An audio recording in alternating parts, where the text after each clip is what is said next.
Bom dia, pessoal. Tudo bem aí com vocês? Olha, eu fiquei bem feliz com o convite de poder compartilhar um pedacinho da palavra de Deus com vocês. Espero que o Espírito Santo fale, né, aos nossos corações, retirando aí todo o empecilho de entendimento, nos dando aí força e sabedoria, principalmente para poder cumprir e praticar a palavra que a gente vai compartilhar aqui hoje.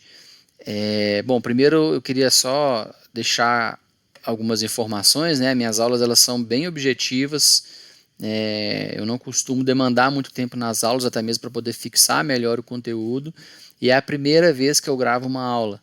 Então, já ministrei, por exemplo, ao vivo, já dei treinamento ao vivo, eu já participo todos os dias de reuniões do trabalho em que abre câmera e fala ao vivo, mas gravar mesmo para ser transmitido depois é a primeira vez. Então, qualquer vacilo técnico ou até mesmo da minha fala que eu venha cometer aqui, eu já peço perdão antecipado. E também pode ser que o João apareça por aqui, fale alguma coisa e a vozinha dele apareça aí durante a gravação dessa aula. Eu arrumei um fone aqui meio um pouco diferente, com um microfone que tem anti-ruído, mas pode ser que alguma coisa ou outra capte aí, eu já peço também desculpa para vocês. Com relação à voz do João, né, bom que fica de recordação para todo mundo aí, que ele ajudou o papai, participou com o papai aí na ministração dessa aula. Ok, pessoal? Bom, o que nós vamos falar sobre, o que nós vamos falar, né, hoje, nessa aula nossa? A gente vai decorrer um pouquinho sobre superstições da nossa cultura, né, e vamos nos ater aí a alimentos e objetos. E eu já adianto para vocês que foi muito legal preparar essa aula. Foi muito legal porque a gente vai relembrando aquilo que realmente a Bíblia diz e o que é importante para a nossa prática cristã. Então são itens que eu vou jamais esquecer e levar para um contexto de aplicação diário, porque quebra muitas questões legalistas, quebra muitas questões tradicionais do que a gente vem, de repente, aprendendo de forma errada durante muito tempo. Né? A gente sabe que a gente vive num mundo extremamente supersticioso, né? Onde as pessoas precisam de materializar muita coisa, e isso infelizmente tem se encaixado no contexto evangélico contemporâneo, né? E isso é muito prejudicial. Mas antes eu gostaria de relembrar algumas coisas com vocês, antes de a gente chegar no foco mesmo da nossa lição, né? Eu gosto bastante de figuras, e isso faz com que a gente tenha um auxílio melhor na memorização. Então eu trouxe algumas questões aqui de superstições clássicas, né? Enfim, o número 13 é sinônimo de azar. Eu casei num dia 13 de abril de 2013, né? Mas graças a Deus estou muito feliz no meu casamento.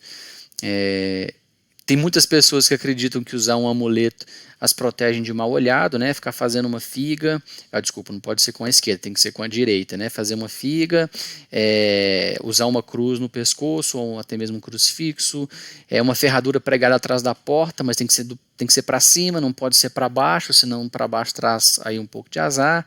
Se andar com um trevo de 4 folhas na sua carteira vai te trazer dinheiro e vai trazer sorte. Estou precisando fazer uma plantação na minha carteira de trevos de 4 folhas. Pata de coelho também traz muita sorte, principalmente para os solteirões aí de plantão.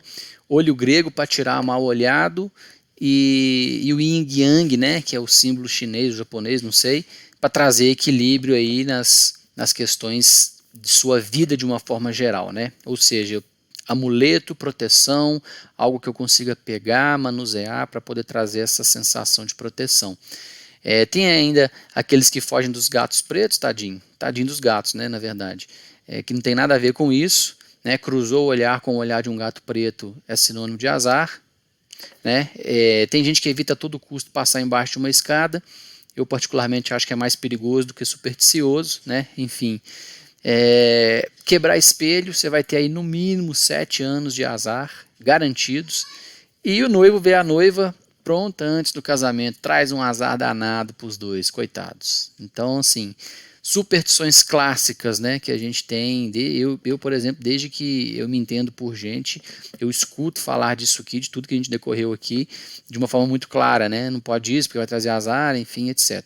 São essas crendices populares, né.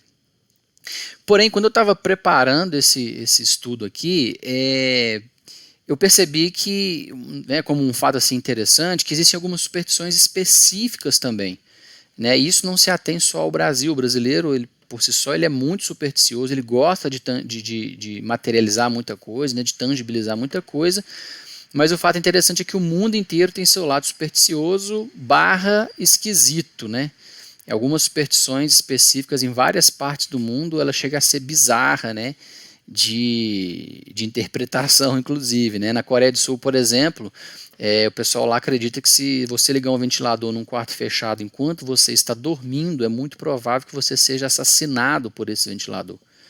Então, todos os ventiladores de lá, né, você pode pesquisar isso na internet, é verdade, vem com um timer de desligamento automático, né? Essa funcionalidade vem de fábrica para que esse ventilador não te mate durante a noite enquanto ele estiver ligado. Enfim.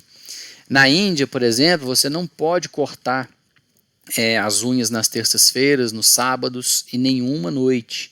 Né? Se você fizer isso, você vai perder alguns objetos da sua casa, seja valioso ou não. Então não vale a pena correr o risco. Né? Dizem também que se você lavar o cabelo na quinta-feira ou no sábado, vai te trazer um azar danado. Então, cuidado, né, ao visitar a Índia. Se você fizer isso em alguns dias dessa semana, um dia à noite, você pode ter muito azar naquela localidade.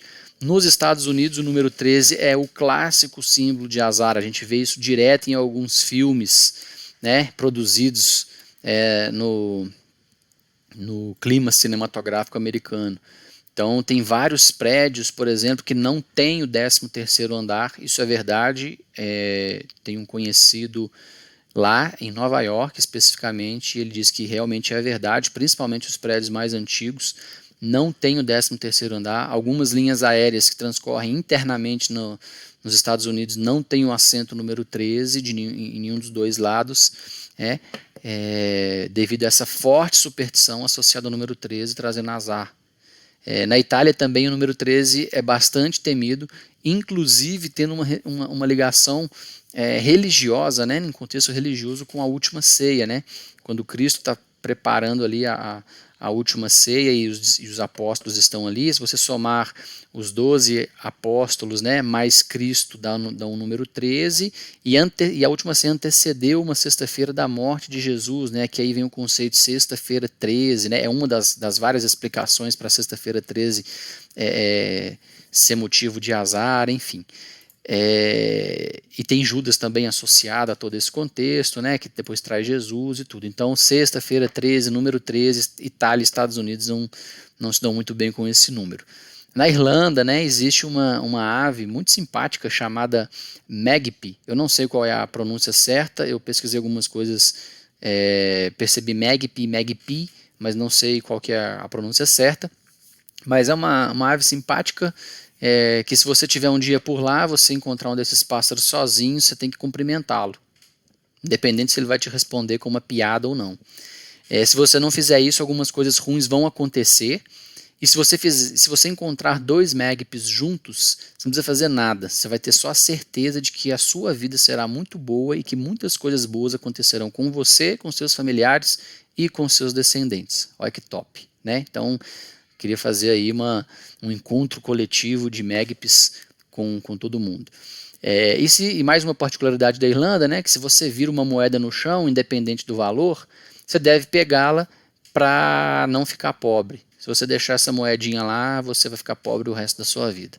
Então acho que eu preciso também fazer um tour pela Irlanda, cumprimentar, né, um magpie, ver dois magpies juntos e achar uma moeda de 5 centavos e colocá-la no meu bolso.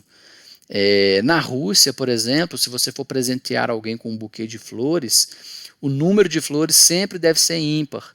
Isso porque a flor que sobra, né, vai ser o par daquela pessoa presenteada. Olha que legal, né? Se o número de flores do buquê for par, a pessoa pode interpretar que o seu desejo é que ela não tenha ninguém para o resto da vida, porque ela não vai ter um par para ela não está desejando que ela tenha essa felicidade, né, encontrada em outra pessoa, seja matrimonial, conjugal ou não, pode ser a nível de amizade.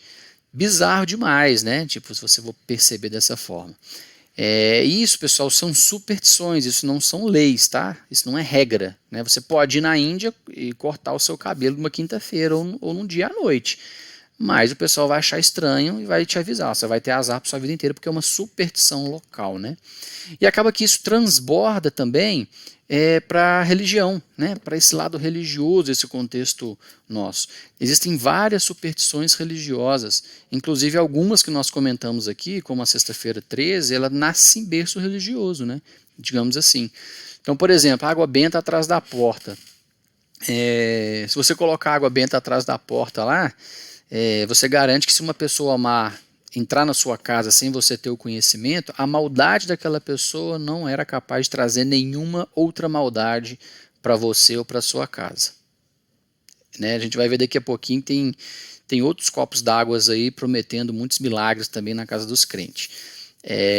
Usar colar com crucifixo, com cruz, com terço, né, querendo passar uma imagem de proteção. A estrela de Davi é usada muito como um amuleto, né, que traz proteção e sorte, e não com o significado real que de repente ela tenha. O olho grego, nós falamos um pouquinho aqui, né, é um talismã que afasta a inveja e o mal olhado, muito aplicado aí ao misticismo, né, e inclusive isso chega para a gente também num contexto bíblico e religioso, né. Atos, no livro de Atos, né, há um registro em que Paulo e Barnabé curaram um coxo em Listra, né, pelo poder de Cristo. Eles foram idolatrados, né, quase foram idolatrados como Júpiter e Mercúrio, né, pelos habitantes daquele local. Eles já de antemão rejeitaram, né, com veemência esse ato de adoração. Por quê? Porque o povo daquele local, eles tinham como superstição fazer uma adoração de forma geral, uma adoração ao cosmos de forma geral. Então, lua, estrela, planeta, galáxia, universos, enfim. Essa superstição da época quase que se passa, né, para dois servos de Deus, mas que com ação do Espírito e com discernimento, eles rejeitam essa adoração. Mas veja, tudo ligado à superstição. Um povo supersticioso em adoração ao cosmos quer transportar isso também para dois servos de Deus. E tem o bode, né, no satanismo.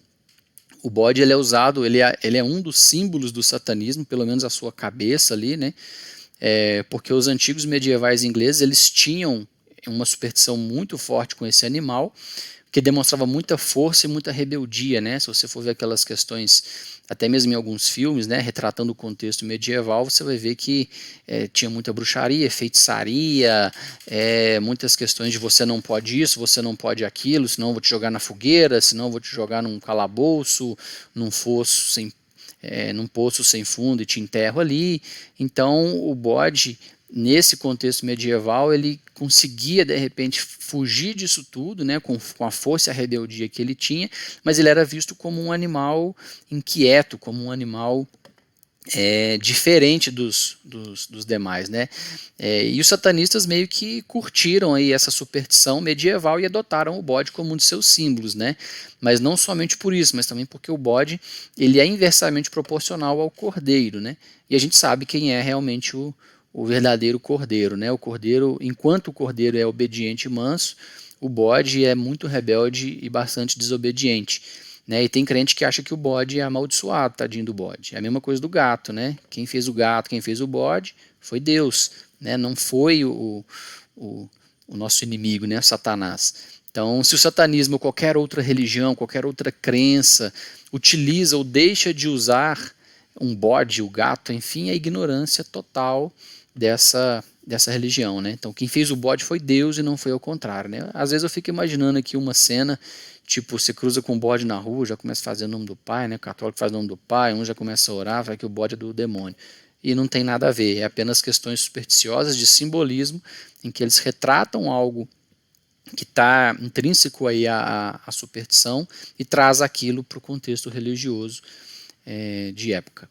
Bom, então por que a superstição é algo tão forte aí na vida das pessoas, né? Por que inclusive alguns crentes são também muito supersticiosos, né? Se apegando aí a alguns objetos. E aí os crentes aí merecem uma aspas.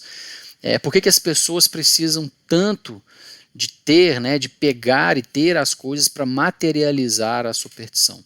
E aí eu respondo isso com um trecho do livro do Stuart Weiss, acreditando na mágica, né, a psicologia da superstição. O Stuart é um cara secular, ele é um cara não um cara cristão, acredito eu, não o conhecia até então, mas a resposta que ele dá vem de encontro àquilo que a gente já sabe como pecadores e como criação caída que precisa de redenção. Nós temos uma necessidade muito grande, né, de querer controlar todos os aspectos da nossa vida, inclusive daqueles que nós não conseguimos, daqueles que não dependem de nós. Então, essa necessidade que nós temos de querer controlar tudo isso faz com que a gente materialize as coisas. Afinal, se eu estou com um pé de coelho na bolsa e um trevo de 4 folhas na carteira, eu não preciso me preocupar porque eu vou ser bem sucedido financeiramente e também amorosamente. Se eu trago comigo um olho grego, automaticamente eu estou controlando que as pessoas não me invejem, não tenham mal olhado, enfim, é meio que uma mágica, né, essa psicologia da superstição. Não estou entrando no detalhe do Stuart em si, se é correto ou não, se o livro é bom, se o livro é ruim, mas essa fala em específico vai muito de encontro àquilo que a gente acredita, que nós somos controladores de tudo, que nós queremos controlar tudo, que nós nos apegamos a qualquer coisa que nos faça sentir protegidos ou com a falsa sensação de controle de situação. Em outras palavras, independência de Deus. Né? Eu não dependo mais de Deus para nada, para tomar as minhas decisões, seja querer comer ou não comer, seja andar com um objeto ou não. E é aí que está, né, o X da questão. Então, o que as diferentes religiões brasileiras ensinam a respeito desses objetos, dessa materialização e os alimentos, né? E qual a nossa relação com eles? Uma das primeiras coisas que a gente tem que destacar é que o ser humano gosta muito de utilizar desses símbolos para quase tudo. Isso se aplica também ao contexto religioso. E é importante nesse momento da nossa aula, do nosso bate-papo, a gente, entre aspas, esquecer um pouco que nós somos cristãos evangélicos e avaliar o contexto de várias outras religiões e seus símbolos, seja por objetos, seja por alimento ou por qualquer outra vertente. As religiões, elas se perpetuam e elas estão aí até hoje pela força do seu símbolo, que mantém vivos seus ensinamentos, que impulsionam os seus rituais. Não vamos entrar aqui no mérito do que é certo e do que é errado, né? A aplicação aqui é conceitual e é válida para a maioria das religiões. Então, algumas religiões que permeiam entre nós hoje, elas só estão até hoje devido a esses ritos, devido a essa passagem de bastão, e isso vem de tempos em tempos. Então, a palavra símbolo, né, ela é um substantivo masculino e é tudo que representa, tudo aquilo que sugere ou pode até substituir alguma coisa. Ela pode sugerir também uma conotação de agregação, de união, e nesse sentido religioso, o símbolo cumpre essa função de comunicar ideias, agregando muitos significados, que muitas vezes são até controversos, mas são objetos e os alimentos inseridos nesse contexto simbólico, dentre as várias religiões existentes. Então eu tenho muitos objetos, eu tenho muitos alimentos, inclusive de formas históricas, culturais, dentro do nosso país mesmo, né? Por exemplo, os inúmeros hábitos alimentares, né, que fazem parte de uma influência cultural e histórica, se aplicam ao nosso contexto brasileiro. Né? Os portugueses chegaram aqui, trouxeram escravos da África à força, e quando eles chegaram aqui se deram de cara com os povos indígenas. Então perceba que historicamente, nesse contexto, né, é comum para o brasileiro ele ter influência europeia, africana e de alguns costumes indígenas em sua própria alimentação. Então, se você for para o sul do país, é um tipo de alimentação. Se você vier mais para o sudeste, centro-oeste, já é outro. Se você for para o nordeste, então nem se fala, aí que mistura mesmo, né? É uma questão cultural, uma questão histórica, né? E muitos desses alimentos, eles são considerados sagrados, né? Ou o inverso, né? Ou são objetos de tabu, ou seja, são proibidos nessas culturas e nessas religiões. Então a gente tem uma diversidade enorme no Brasil no que se diz respeito à cultura alimentar. Então é fato que os alimentos que estão presentes na maioria dessas organizações religiosas, faz com que tenha uma ligação direta entre a religião e a alimentação, né? A identidade religiosa, ela é muitas vezes uma identidade alimentar. Quer ver um exemplo? Se alguém lhe informa, por exemplo, que não come determinado tipo de alimento, carne, né? Acho que o exemplo da carne é bem pertinente. Automaticamente você faz duas perguntas, né? Poxa, você é vegetariano ou vegano, ou a sua religião não permite você comer carne? Né? Você nunca vai pensar assim, você não gosta de carne? Você tem algum problema por exemplo, físico, né, ou de saúde que te impeça de comer carne? Não, é normal, natural a gente pensar assim, cara, ou você é vegano ou vegetariano, ou a sua religião não permite, né? Por quê? Porque é muito forte a questão alimentar e a questão religiosa. Se você fala que é judeu ou muçulmano, por exemplo, e isso implica isso implica nesta e em várias outras regras em não comer carne de porco, por exemplo, que de acordo com o Alcorão, né, de acordo com o Pentateuco, né, a carne de porco não podia ser consumida por ser considerado lá um animal impuro. Se você fala que é hinduísta, né, automaticamente eu já penso que você é vegetariano, porque o hinduísta realmente não come nenhum tipo de carne, se alimenta praticamente de vegetais. O cristianismo utiliza em uma de suas cerimônias mais tradicionais a ingestão do quê? Do pão e do vinho, né, na Santa Ceia. Então a própria origem da explicação judaico-cristã para a queda de Adão e Eva foi o quê? Uma desobediência a Deus em não comer de um fruto proibido, né? E isso vai se espalhando religiões afora. Então, por exemplo, no candomblé, que é uma religião brasileira de vertente africana, trazida lá com os portugueses, né, os africanos que vieram como escravos aqui na época da colonização, é muito comum os rituais serem regidos pelos orixás e os seus ebós, né? Estudando um pouquinho mais a fundo, o ebó é uma oferenda com alimentos, é um ritual com alimentos. Então tem de tudo pode ter de tudo nesse ebó, farinha, água, nós vamos ver daqui a pouco, tem alguns específicos para alguns orixás, né? E dá para a gente inferir que no mínimo o candomblé é uma religião baseada no culto aos orixás, que utiliza de alguns alimentos para a realização de seus rituais, né? Que são esses ebós. No islamismo, por exemplo, né, tornou-se obrigatório, né, que o fiel se preocupe, né, em conhecer a origem daquilo que ele está consumindo. Né, o Islã é uma das religiões mais antigas do mundo, tem isso como uma regra, né, de prática. Né, você tem que saber a origem para consumir aquele produto, aquele alimento, né? Então, como um dos exemplos, a gente tem, né, a gente não, né, no caso o fiel ao Islã, né, ele tem um mandamento divino, entre aspas, que estabelece que todas as bebidas alcoólicas, por exemplo, e drogas, elas são ilícitas devido aos danos e à corrupção e aos riscos que traz, tanto para o indivíduo, quanto para a família, quanto para a sociedade de uma forma geral, né? E por conseguinte, o Islã ordena que seus seguidores verifiquem se o que ele está consumindo está em conformidade com a jurisprudência islâmica ou não. O que seria essa jurisprudência islâmica, né? Tudo que está em conformidade, tudo aquilo que você pode fazer uso para consumir, é denominado de halal. E o oposto é o haram, né? Ou seja, os itens de consumo ilícito e proibido, né? Então, por exemplo, a gente tem uma ideia. No haram, que é uma parte de jurisprudência islâmica em que é proibido comer determinado tipo de alimento, estão os suínos e os cachorros, né, seria porco e cachorro. Eles não podem ser purificados por qualquer meio que seja, ou seja, não existe ritual, não existe oração, não existe nada que consiga purificar esses animais, na visão deles.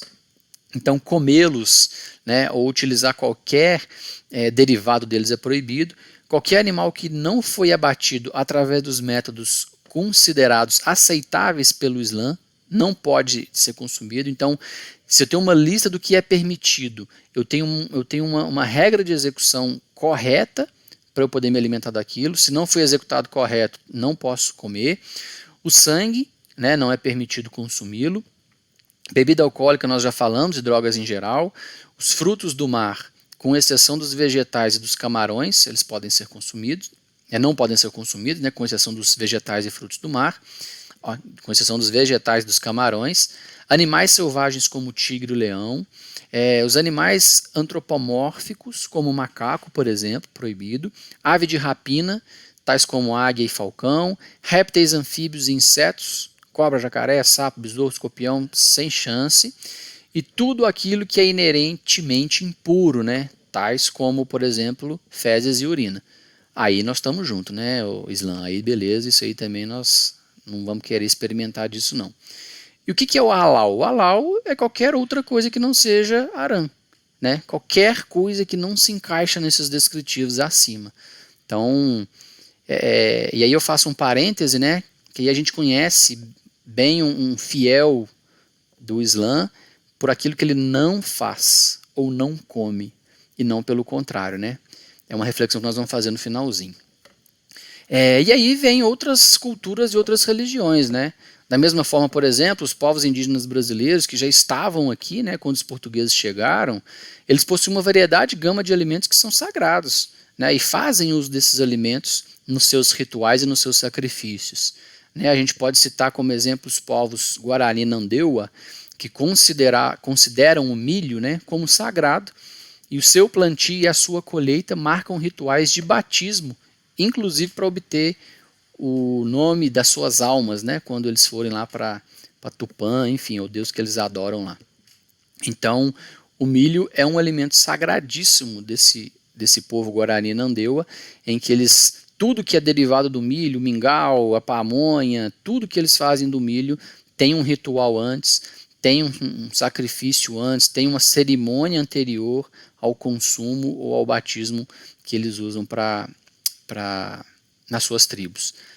Algumas religiões orientais, por exemplo, né, os alimentos são parte integrantes dos rituais religiosos, são comuns fazer ofertas na forma de alimentos para alguns deuses e para alguns espíritos. Né.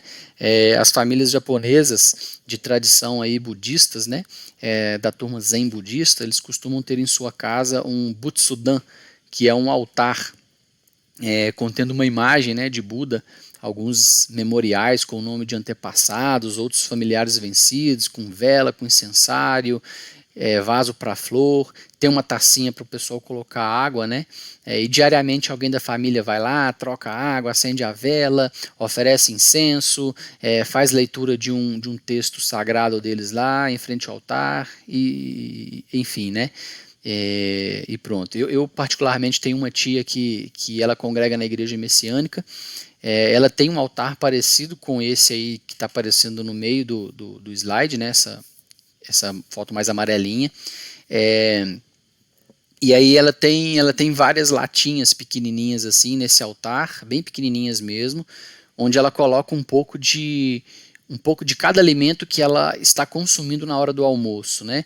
Então, por exemplo, se ela está almoçando arroz, feijão, batata, bife, tomate, ela pega um pouquinho de arroz, põe numa latinha, pega um pouquinho de feijão, põe numa latinha, parte um pedacinho da carne, põe numa latinha, pega um pedacinho de batata, põe numa latinha, pega um pedacinho de tomate, põe numa latinha.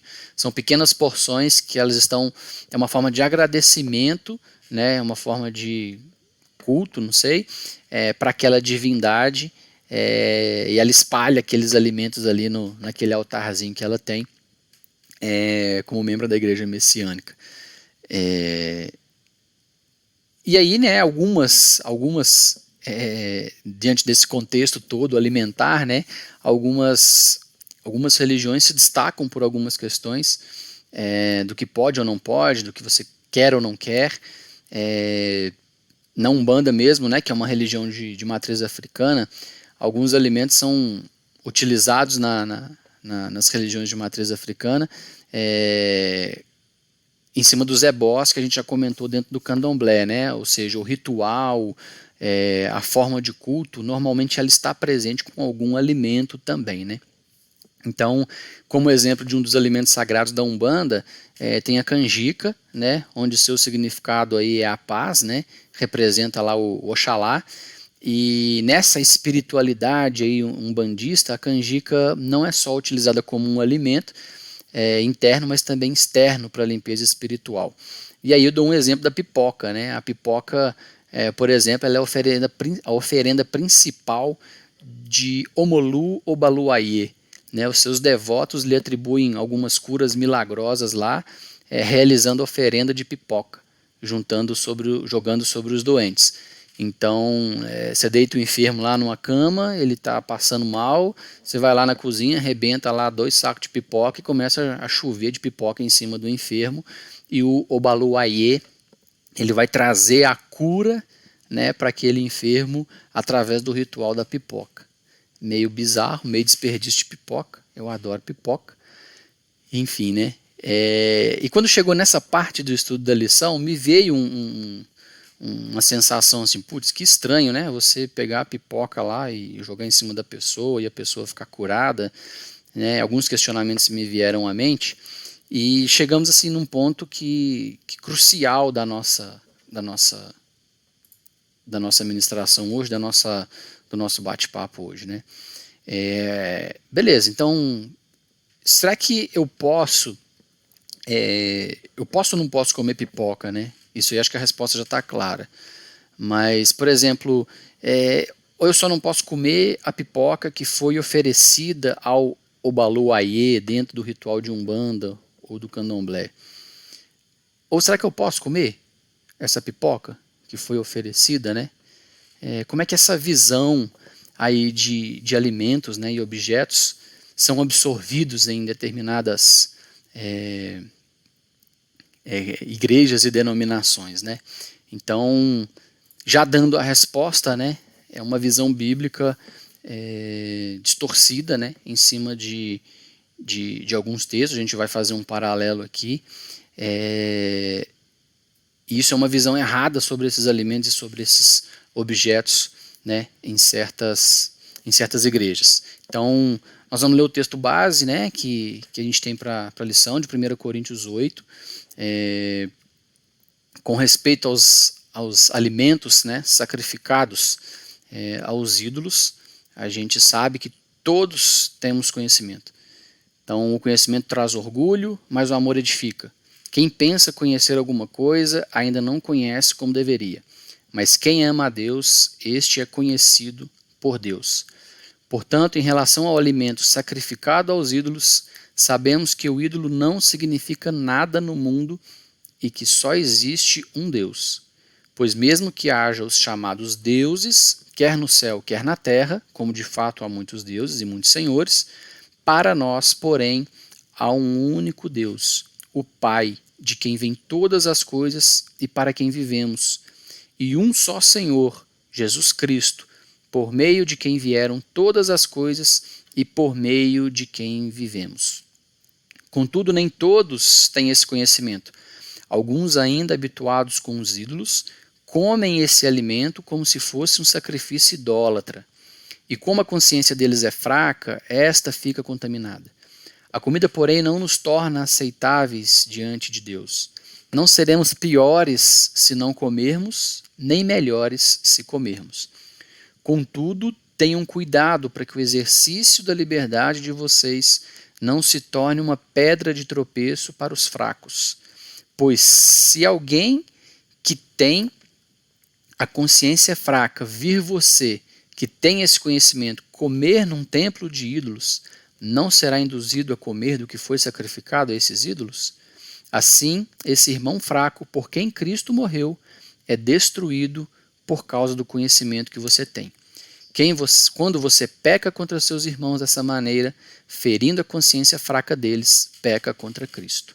Portanto, se aquilo que eu como leva o meu irmão a pecar, nunca mais comerei carne, para não fazer meu irmão tropeçar. O que Paulo está nos dizendo aqui nesse texto de 1 Coríntios 8?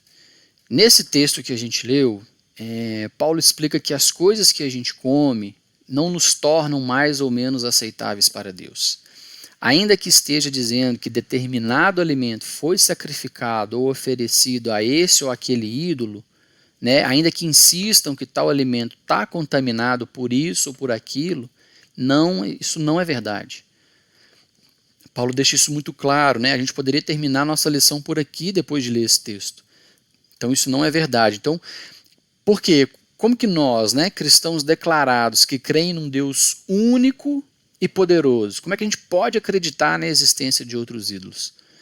Por que a preocupação com algo que não existe? Se eu faço um ritual para alguém que não existe, para algo que não existe, qual o sentido disso? Então, se ele não existe, como é que um alimento sacrificado a algo ou a alguém pode ser afetado de alguma forma pelo que não existe? O verso 4, 5 e 6 de 1 Coríntios 8 diz: portanto, em relação ao alimento sacrificado aos ídolos, sabemos que o ídolo não significa nada no mundo e que existe só um Deus.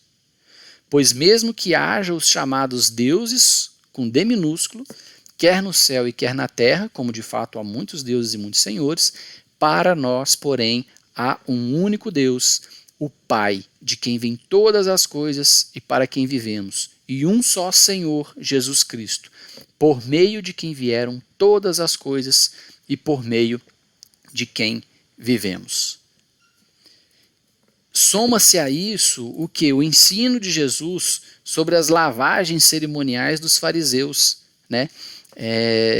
Marcos 7, de 1 a 23, nós não vamos ler todo o texto, né, porque ele é um pouco grande, mas os fariseus ensinavam lá que tinha que era necessário lavar-se cerimonialmente para ficar purificado, né, antes de comer qualquer coisa. Você tinha que lavar todos os utensílios da casa. E aqui os fariseus não falavam de uma forma de apenas higiene. A gente sabe que tem que lavar os utensílios, a gente sabe que tem que lavar as mãos antes de comer.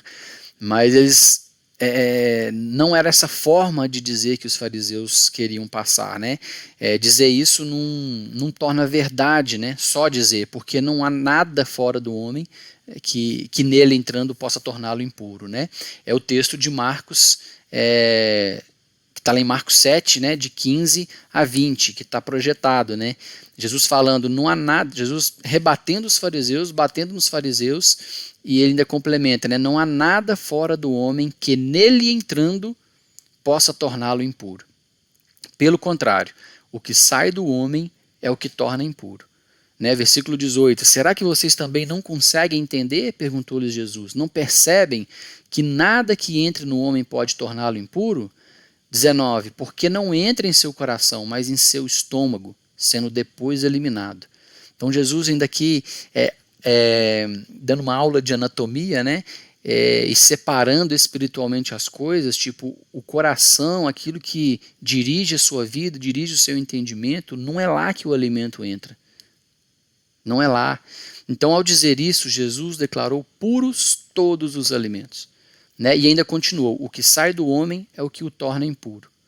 Esse modo de ver os objetos e alimentos como algo místico, intocável, até mesmo sagrado, é cego. Né? Isso não tem valor, isso não traz crédito, não traz vantagem sobre essa perspectiva. Né? Não toque, não prove, não manuseie, né? Isso tudo é pretensa religiosidade sem valor. Colossenses 2 também nos traz um texto interessante, se não me engano, versículo 21, não manuseie, não prove, não toque, todas essas coisas estão destinadas a perecer pelo seu próprio uso, pois se baseiam em mandamentos e ensinos humanos. Essas regras têm, de fato, aparência de sabedoria, com sua pretensa, né, sua falsa religiosidade, falsa humildade e severidade com o corpo, mas não tem valor algum para refrear os impulsos da carne. E aí pode vir à sua mente, como veio à minha, um contraponto com Daniel, né? Daniel não quis se contaminar com as iguarias do rei. Então, enquanto Jesus falou, registrado no livro de Marcos, o que não é o que o homem não vai ser contaminado pelo que entra, e sim pelo que sai, né, do seu coração. E depois Paulo ainda reforça isso no texto que nós vemos de 1 Coríntios, né, da questão das questões alimentares. Tudo veio dele, é para ele, tudo é para ele, são todas as coisas. Então Deus criou os alimentos, Deus que fez tudo, então não existe alimento impuro ou impróprio para o consumo, né? E Daniel não quis se contaminar com as iguarias do rei. Então é interessante a gente ver que nesse ponto, né, o que significa contaminar nesse ponto do nosso bate-papo, né?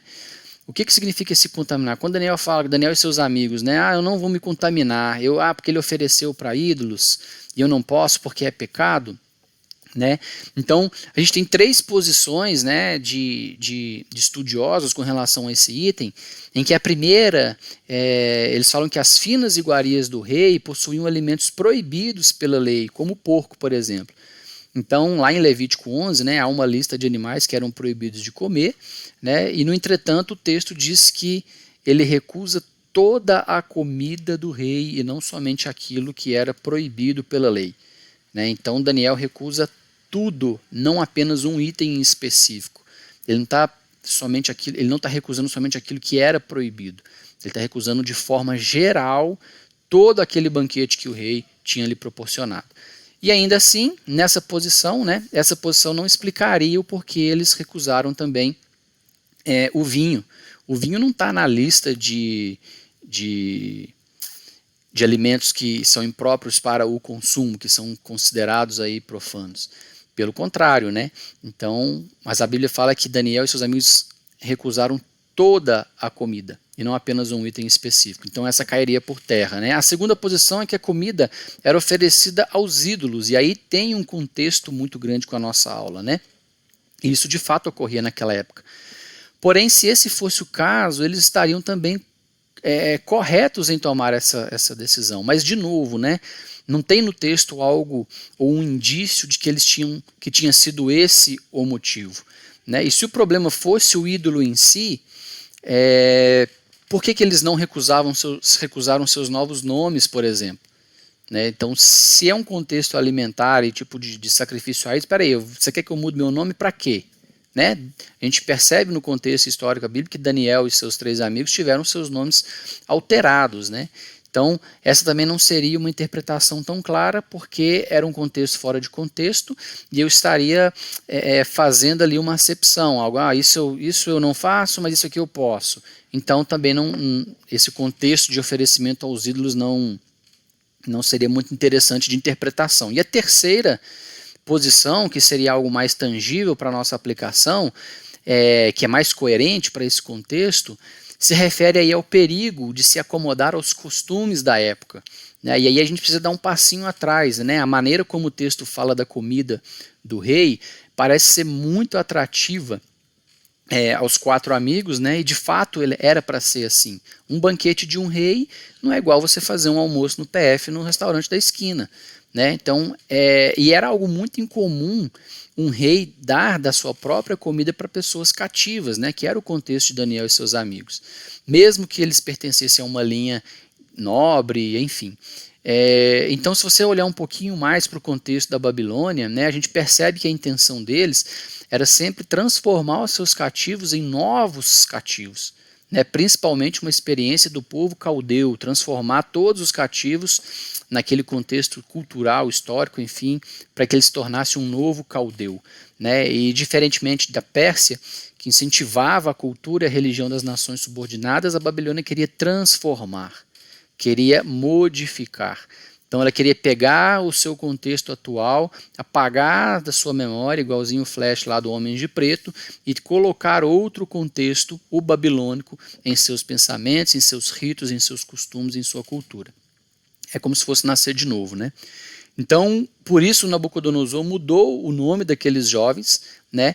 E ele também ordenou que eles aprendessem a língua e a cultura dos caldeus, né? Então, por serem nobres, né, Daniel e seus amigos, eles se tornariam, consequentemente, um dos grandes responsáveis por propagar essa cultura interna, tanto para a sua nação e transformar o restante lá dos exilados. Então, eles realmente tentavam fazer com que eles se esquecessem de quem eram, né, de onde vieram e quem eles adoravam. Então, se você for ver no Salmo 137, né, que conta um pouquinho desse exílio, eles provocavam ao povo, né, cantar músicas alegres, né, com o propósito de esquecer lá de Jerusalém, dos tempos que eles viviam lá. Tipo assim, vamos tentar fazer uma lavagem cerebral nesse povo para eles esquecerem de lá, né? Então, no entanto, o salmista revela que ele não cairia nesse pecado, entre aspas, né, de se esquecer das suas terras natais, de Sião especificamente, que era o seu lar verdadeiro, né?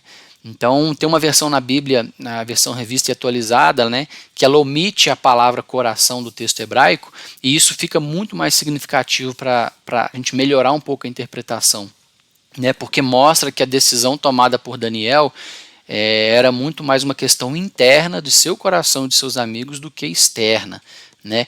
Conforme a gente falou anteriormente, Jesus já tinha, em combate aos fariseus, ensinado para todos os seus discípulos e para nós hoje que o que contamina o homem não é o que entra, mas sim o que sai do coração.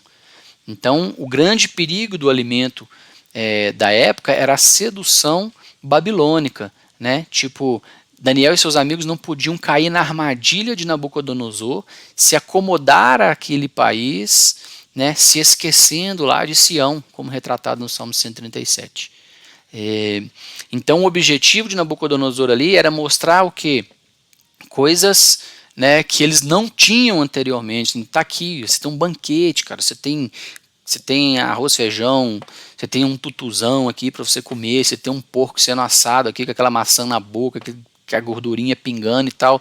E Daniel e seus amigos decidem não se contaminarem, né, com aquele regime de acomodação. Eu disse, não, eu não vou me contaminar com isso, né? E curiosamente, né, no nosso contexto brasileiro, a gente vive uma versão 2.0 dessa mesma mentira, né? Enquanto Jesus e Paulo, e o contraponto aí com Daniel, Jesus e Paulo rebate, né, essa mentira de que alimentos sacrificados a ídolos ficam imbuídos de algo negativo. Alguns líderes atuais nossos, né, principalmente de movimento neopentecostal, eles falam de objetos, bebidas, alimentos imbuídos de algo positivos, né? Ao invés de dizerem não toque, não coma, não manuseie, eles dizem toquem, provem, comam, manuseiem, né? O que também é uma pretensa religiosidade, né, sem valor. E aí a gente chega caminhando, né, para a conclusão aí da nossa aula. E os símbolos e objetos que são utilizados pelos crentes, né, de forma incorreta e totalmente fora de contexto. Como já disse Marcos Almeida, né, palavra antiga, né, o sagrado se tornou hilário, né? Hoje, infelizmente, algumas questões financeiras, mercadológicas, elas estão maiores do que o nosso coração, né, do que o próprio sacrifício de Cristo na cruz por nós, né? E vale a gente lembrar aqui, através dessa imagem, que o coração ainda é maior do que todo esse financiamento gospel, né, todo esse mercadejar da fé que existe no nosso ambiente, né? E aí eu vou usar um texto do reverendo Augusto Nicodemos para a gente poder concluir, fazer um paralelo da nossa meditação hoje, né? Parece que o evangélico tem uma alma católica, né, no sentido supersticioso da coisa, né? Os evangélicos no Brasil, eles nunca conseguiram se livrar totalmente da influência do catolicismo romano, né? Por séculos, né, o catolicismo formou a mentalidade brasileira, a sua maneira de ver o mundo, né, que é a cosmovisão. O crescimento do número de evangélicos no Brasil é cada vez maior. Em 2020, né, não sei a confiabilidade do Instituto de Pesquisa Datafolha, porque eu não tenho números do IBGE, mas ele publicou uma pesquisa nova informando que os evangélicos representam atualmente 31% da população nacional, né, e que isso, à época, né, 2020, equivalia a 65 milhões e meio de pessoas. Só que, infelizmente, há várias evidências, né, de que boa parte desse povo dito evangélico, eles não têm conseguido se livrar dessa herança católica. E é um fato, né, que a conversão verdadeira, né, que é o arrependimento e a fé, ela implica em uma mudança espiritual e moral, mas não significa necessariamente uma mudança na maneira como a pessoa vê o mundo. Então alguém pode ter sido regenerado pelo Espírito e ainda continuar por um tempo a enxergar as coisas com pressupostos antigos, né? A gente tem que lembrar que o processo de salvação né? Você recebe a salvação instantaneamente, mas o seu processo de santificação, ele é demorado. Então algumas coisas devem ser trabalhadas, algumas coisas devem ser aprimoradas, né? E isso é o caso, por exemplo, dos crentes de Corinto, né? Alguns deles tinham sido, antes, né, de suas conversões, tinham sido impuros, idólatras, adúlteros, efeminados, sodomitas, ladrões, avarento, bêbado, maldizentes, roubadores, né? Mas todavia eles foram lavados, santificados e justificados no nome do Senhor Jesus Cristo e no Espírito de Deus. Está lá em 1 Coríntios 6. Sem que isso significasse que uma mudança de mentalidade houvesse ocorrido com eles, né? É bom a gente ter essa ciência. Então, na primeira carta, né, que Paulo escreve à igreja de Corinto, Paulo revela duas áreas em que eles continuavam a agir como pagãos, né? Na maneira grega de ver o mundo dividido em matéria e espírito, que dificultava a aceitação entre eles de algumas relações, tanto no casamento e a ressurreição física dos mortos, está lá no capítulo 7 e 15, e o culto à personalidade mantido para com os filósofos gregos da época, né, que os levou a formar alguns partidos na igreja em torno de Paulo, Pedro, Apolo, né, e mesmo o próprio Cristo. Lembra? Você é de Paulo, você é de Apolo, você é de não sei o quê, e aí Paulo vem falar assim, peraí moçada, peraí, né, vocês foram acostumados de um jeito, vocês estão limpos, lavados, regenerados, porém, se você é de Paulo, se você é de Apolo, pouco importa. O que importa é que todos estejam em Cristo e esse, né, os aceitará no final. Então eles eram cristãos, mas ainda tinham alguns costumes, né, pagãos. E da mesma forma parece, e por isso que Paulo teve que ser mais incisivo com a igreja de Corinto, né, e da mesma forma parece que grande parte dos evangélicos no Brasil tem essa alma católica, né, tem essa alma pagã ainda, de querer as coisas, de materializar, de tangibilizar, que o passo de fé não é suficiente, né, preciso de pegar em alguma coisa, eu preciso do amuleto, eu preciso do talismã, eu preciso disso, eu preciso daquilo, senão a minha oração não funciona, senão a minha fé é fraca, né. Então, esses mesmos católicos que nós tanto criticamos, nós evangélicos, né, a gente faz as mesmas coisas de repente dentro da nossa própria igreja, do nosso próprio credo. Então, porém, um ponto aqui a gente precisa de esclarecer uma coisa, né? Todas essas tendências identificadas, né, entre os evangélicos como sendo uma herança católica, no fundo, antes de ser católica, elas são realmente uma tendência da nossa natureza humana decaída, corrompida e manchada pelo pecado, que se manifesta em todos os lugares, em todos os sistemas, e não somente no catolicismo. Né? A gente está colocando o catolicismo aqui porque nós criticamos demais o católico romano, diante de seus ritos, e a gente esquece que a gente faz as mesmas coisas do lado de cá, né? Então, antes do catolicismo, é a natureza humana decaída, que precisa de redenção, que precisa de perdão e que precisa de remissão. Então, como disse um reformado Hooks, o famoso historiador da ciência, né, no fundo somos todos romanos.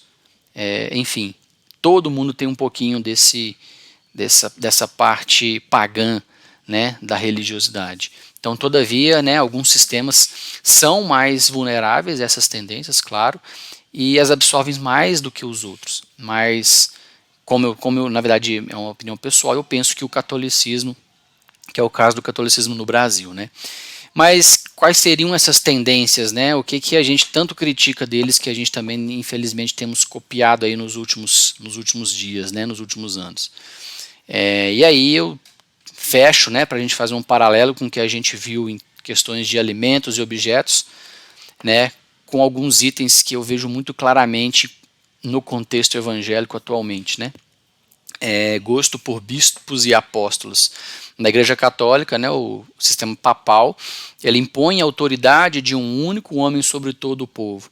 Então a distinção entre o clero, né, que é padre, bispo, cardeal e o papa, e os leigos, né, que é o povo comum, né, somos nós, coloca esses sacerdotes católicos, né, num nível muito acima das pessoas normais, como se fossem revestidos de uma autoridade, um carisma, uma espiritualidade inacessível, né, que provoca uma certa admiração e também espanto, né, das pessoas comuns, né, que acabam se tornando em respeito, né, veneração, adoração, etc.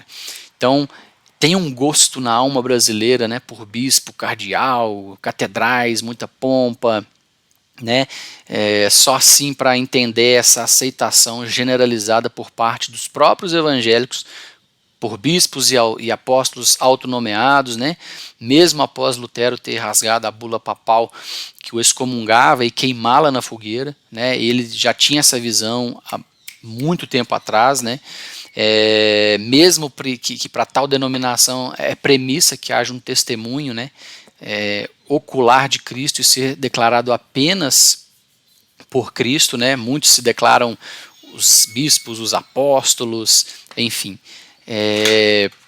A ideia de que pastores são mediadores entre Deus e os homens. Então, no catolicismo, a igreja é mediadora entre Deus e os homens, né, e transmite essa graça divina mediante os sacramentos, as indulgências e as orações. Então, os sacerdotes católicos são vistos, né, como aqueles através de quem essa graça é concedida, pois são eles que, com as suas palavras bonitas, né, transformam lá na missa o pão e o vinho no corpo direto de Cristo, né, no corpo e no sangue de Cristo. São eles que aplicam a água benta no batismo, né, para a remissão lá dos pecados, né? Eles é que ouvem a confissão do povo e pronunciam o próprio perdão de pecados. Então você vai lá e reza 3 Ave Maria e 2 Pai Nosso, que essa mentirinha que você contou vai ser perdoada, né? O perdão do pecado está na posse desses sacerdotes. Então essa mentalidade de mediação humana passou para nós evangélicos também, né? Com algumas pequenas mudanças, né? Até em algumas igrejas chamadas históricas, né, e conservadoras, alguns crentes brasileiros agem como se a oração do pastor fosse infinitamente mais poderosa do que a deles, né? Tipo, a oração do pastor Júlio, do pastor Davi é 3 vezes mais poderosa do que a minha. E é como se os pastores, né, funcionassem como mediadores entre eles e os favores divinos, né? E isso a gente sabe que não é verdade. Então, esse ranço aí do catolicismo, né, vem sendo cada vez mais explorado por setores aí neopentecostais, né, a julgar por práticas similares, né, oração dos 318 homens de Deus, eu fui pesquisar isso na internet, um trem bizarro, né, a prece poderosa do bispo tal, a oração da fulana, da irmã fulana, que é profetisa do sol, não sei do que daquilo, e as pessoas se agarram nisso, né, com uma força, com uma veemência, a fim de que aquela oração parece ser mais poderosa do que a sua própria oração, né? Enquanto Jesus nos ensina a quando você for falar com o papai do céu, entra no seu quarto, fecha a sua porta, dobra o seu joelho e em secreto o pai te recompensará, né? Então a gente esquece de alguns textos primordiais bíblicos para que essas inferências caiam por terra, né? O misticismo supersticioso, né, no apego a objetos sagrados. Então o catolicismo no Brasil, por sua vez, influenciado por religiões brasileiras, como a gente já falou isso aqui, né, semeou misticismo e superstição durante séculos na alma brasileira, milagre de santo, uso de relíquia, aparição de Cristo, aparição de Maria, objeto ungido e santificado, água benta, enfim, é uma lista gigantesca, né? Hoje tem um crescimento espantoso, né, entre os setores evangélicos do uso de copo d'água, né? A gente falou lá em cima quando a gente falou de superstições comuns, né, você pega um copo de água benta, pôr na sua casa, não sei o quê. Hoje os evangélicos têm o copo d'água, né? O famoso copo d'água, sei lá para quê.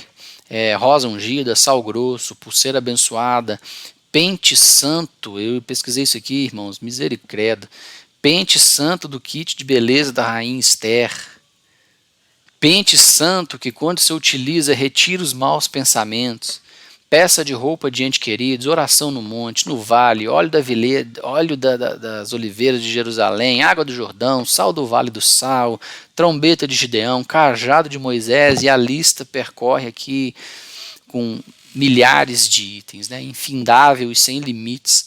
Essa imaginação dessa liderança gospel, né, contemporânea, né, e o pior, a credulidade do povo. né? Você receber a oração em cima de um pente, onde você passa ele no seu cabelo, na sua cabeça, os maus pensamentos automaticamente são retirados. Então esse fenômeno, né, só pode ser explicado, né, assim, ao meu ver, por um gosto absurdo por esse misticismo impresso na alma dos católicos, na alma católica dos evangélicos. Então a gente critica-os tanto, né? O cara anda com não sei o que no bolso, faz essa figuinha, não come aquilo por causa disso, come aquilo por causa disso, e a gente faz a mesma coisa, né? A gente, a princípio, fazemos as mesmas coisas. A separação entre o sagrado e o profano. No centro do pensamento católico existe uma distinção entre natureza e graça, idealizada e defendida por Tomás de Aquino, que é um dos mais importantes teólogos, né, da Igreja Católica. Isso, na prática, significa aceitar, né, duas realidades que coexistem, né, que são antagônicas e frequentemente irreconciliáveis, né, que é o sagrado, que é o que? De cá tá o sagrado, é um substanciado, né, na Santa Igreja, né, tudo que é da Igreja, e aqui de cá tá o profano, que é tudo o mais no mundo lá fora, né. Então, os brasileiros, principalmente, aprenderam durante séculos a não misturar essas coisas, né? Sagrado é tudo aquilo que a gente vai fazer na igreja. Assistir à missa, se confessar, comungar, ou, no caso do evangélico, né, ir à igreja, ir ao culto, tocar no louvor, ler um versículo por dia e tal. E o profano é tudo o mais no mundo lá fora, que é o que? Meus estudos, meu trabalho, a ciência, tudo isso permanece intocável, isso não conversa, isso não comunica, né? Isso é separado de uma forma muito forte. É a mesma atitude dos evangélicos, né? Falta uma mentalidade que integre a fé às demais áreas da vida, conforme uma visão bíblica de que tudo é sagrado. Tudo é sagrado. O seu trabalho é, né? O seu estudo é, suas atitudes é, enfim, não tem separação, não pode haver separação, né? Enfim, nessa cultura aí, né, permeada pela ideia de que o sagrado e o profano, religião e o mundo são dois reinos distintos e frequentemente, né, antagônicos, digamos assim, não há como uma visão integral surgir e prevalecer, a não ser que por uma profunda reforma de mentalidade entre os evangélicos por ação do Espírito Santo. E por último, né, a separação aí de pecadinhos e pecadões, a distinção entre pecados mortais, né, feita pelo pecados mortais e não mortais feita pelo catolicismo, permeia a ética brasileira há muito tempo. Então, segundo essa distinção, né, alguns pecados considerados mortais privam a alma da graça salvadora e a condenam ao inferno, né? Enquanto que os pecados não mortais, né, como o próprio nome já indica, eles são mais leves, merecem só uns castigos temporais, né? Se contou uma mentirinha, é só uma Ave Maria e um Pai Nosso. Se você adulterou, aí é 1 milhão de Pai Nosso, 3 milhões de Ave Maria, né? A nossa cultura se encarregou de preencher essa lista do que é pecado mortal e do que não é pecado mortal. Então, isso traz dentro da igreja evangélica hoje um conforto de que, mentirinha branca, posso comer muito o que eu quiser, glutonaria, isso não é tratado na igreja, isso não é visto na igreja, enfim. Então, existe toda essa maledicência, se tirar a vantagem em cima desses conceitos, né, em que onde uma mentirinha eu posso contar e o adultério não, sendo que para Deus é a mesma coisa. Não vamos entrar no mérito das consequências, mas para Deus é a mesma coisa. Fez distinção entre nós e Deus, é pecado, independente do que é.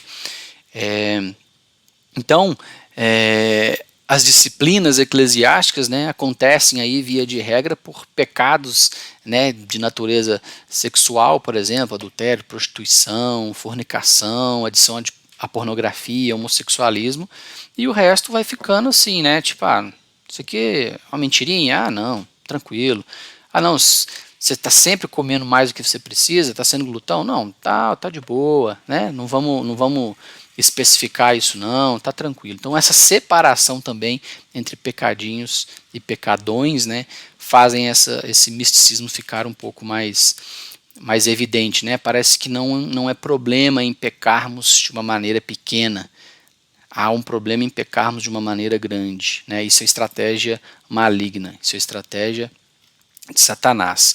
né? E o que é mais surpreendente é que os evangélicos do Brasil estão entre os mais anticatólicos do mundo, né? Então, só para ilustrar, né, e sem entrar no mérito dessa polêmica, o Brasil é um dos países onde os convertidos do catolicismo são rebatizados nas igrejas evangélicas. Não estou dizendo que tenha ou que não tenha. Eu só quero mostrar o fato da antipatia, né, digamos assim, né, sobre o anticatolicismo que os evangélicos têm no Brasil. Então ele se concentra, né, apenas nas questões do que imagens, né, imagens, Maria, questões e algumas questões éticas, não fumar, não beber, não dançar, não é profundo, né, o suficiente para fazer uma crítica um pouco mais completa de outros pontos que por muito tempo vem moldando a mentalidade do brasileiro, como a gente falou acima, né, além de uma conversão dos ídolos, né, e de Maria a Cristo. Os brasileiros evangélicos precisam de uma conversão na mentalidade e na maneira de ver o mundo, essa cosmovisão. Então a gente tem que trazer cativo a Cristo todo o pensamento e não somente os nossos pecados.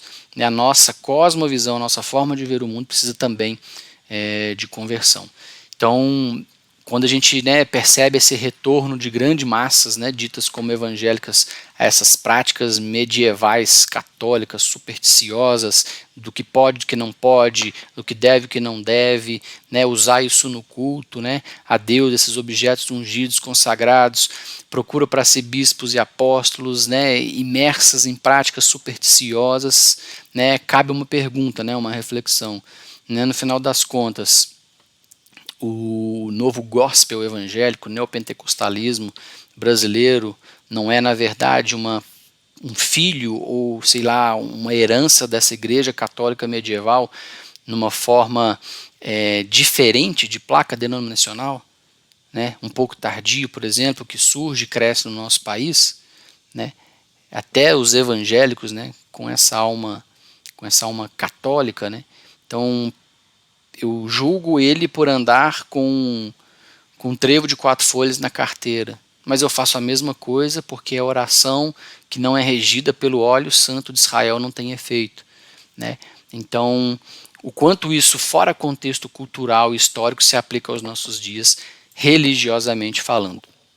E para a gente fechar, a gente pode, né, tirar várias, infinitas lições desse bate-papo nosso, né, dessa ministração nessa manhã. A questão superstição acho que fica muito clara, né, no texto que nós lemos. Se você vai escandalizar um irmão, não faça. Você que é mais forte, não escandalize o mais fraco. Mas para a gente fechar, a gente pode, por exemplo, usar ou ter uma tatuagem de uma cruz, por exemplo, mas isso não significa estar mais ou menos protegido que alguém, né? O poder não está em usar ou ter a cruz, né? Mas sim em viver a mensagem da cruz. No óleo da unção ele pode até ser utilizado, mas ele não tem efeito espiritual nenhum, né? Se você deixa de orar porque não tem o óleo, não faz sentido. Isso não tem conotação bíblica. Isso na verdade é o inverso, né, do que a Bíblia diz. Não temos o controle de todas as coisas, nós somos totalmente dependentes de Deus, né? Não adianta a gente se apegar a isso, não adianta a gente se apegar e fazer com que esses objetos e esses alimentos, por exemplo, se tornem algo em que a gente se sinta mais forte ou mais protegido. O alimento é bênção divina para todos nós, portanto, né, alimente-se bem, porém sem glutonaria. Alimentar-se bem faz parte do contexto cristão, de cuidarmos do templo do Espírito Santo. Você pode comer sim a pipoca que foi oferecida por Balu Aie. A pipoca em si não tem problema nenhum, a canjica em si não tem problema nenhum. Você não vai passar mal, você não vai, a não ser que tenha alguma questão psicológica envolvida. Mas foi Deus quem criou o milho, foi Deus quem criou a mandioca, que é utilizada pelos índios para não sei o que, foi Deus quem criou o bode, foi Deus quem criou o arroz, o feijão, os cereais, os grãos, toda a forma de alimentação foi criada por Ele. E isso é bênção para nós. Então você pode sim comer um alimento que foi oferecido para algum ídolo, porque os ídolos não existem. Os ídolos não existem.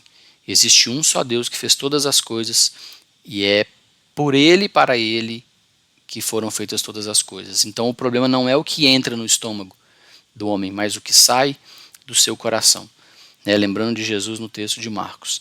Então, só se alguém mais fraco do seu lado achar um absurdo, tudo bem, mas isso não implica que uma mudança, no seu comportamento ou na sua atitude com relação aos alimentos. Pessoal, é isso, é uma mensagem simples, acho que o próprio texto é autoexplicativo, a gente já tinha muitas respostas, mas a gente consegue tirar algumas lições, principalmente para a gente poder extrair e pensar durante a semana aí sobre esses ritos, essa materialização, a alimentação daquilo que a gente pensa ou faz, ou não pensa ou deixa de fazer. Que o Eterno nos abençoe, nos dê discernimento para entender que, porque dele, por ele, para ele são todas as coisas, a ele toda a glória, ele é o Criador de todas as coisas e ele é o mantenedor de todas as coisas. Não tem nada que possamos fazer ou que outras pessoas possam fazer ou até mesmo que o nosso próprio inimigo queira fazer para nos tirar essa verdade. Ele declarou puro todos os alimentos e a nossa fé não se baseia em ter ou utilizar de alguns objetos para que ela seja efetivada. Beleza? Um abraço para todos, uma boa semana, que Deus os abençoe e nos dê a paz.